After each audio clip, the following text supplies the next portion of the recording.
জিনা কারে কয়? মানে আমাদের মাথায় একটা এসে বলে যে জিনা মনে হয় ওইটা। না না, সহিহ বুখারী 6612 নম্বর হাদিস। ক্বালা রাসূলুল্লাহ সাল্লাল্লাহু আলাইহি ওয়াসাল্লাম ইন্নাল্লাহা কাতাবা আলা ইবনি আদম হাজ্জাহু মিনাজ জিনা আদরাকা যালিকা লা মাহালা। সমস্ত আদম সন্তান, আমি আপনি আলেম জাহেল সবাইকে আল্লাহ জিনা নামক পরীক্ষা দ্বারা পরীক্ষা করবেন। এই পরীক্ষায় সবাই পড়তে হবে ফাজিনাল লিসান আল মানতিক। জবানের জিনা হলো কথা বলা। যেই নারীর সাথে দেখা দেওয়া হারাম, এই নারীর সাথে সরাসরি কথা বলাও হারাম।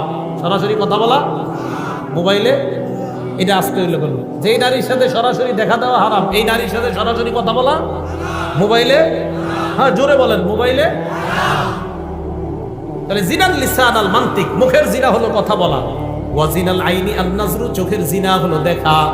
চোখের জিনা দেখা। ওয়ান নাফসু তামান্না ওয়া তাশতাহি, রং নাম্বারে একটা মেয়ের সাথে কথা বললেন, বলার পর বালিশে মাথা লাগিয়ে চিন্তা করতেছেন না জানি মেয়েটা দেখতে কেমন। আল্লাহ নবী কয় অন্তরের জিনা করলা।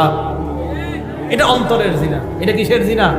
অন্তরের জিনা। তো এই জাতীয় জিনা মনে হয় পুরো এলাকায়, স্মার্টফোন তো চালানি না, এটা হওয়ারও সম্ভাবনা নাই।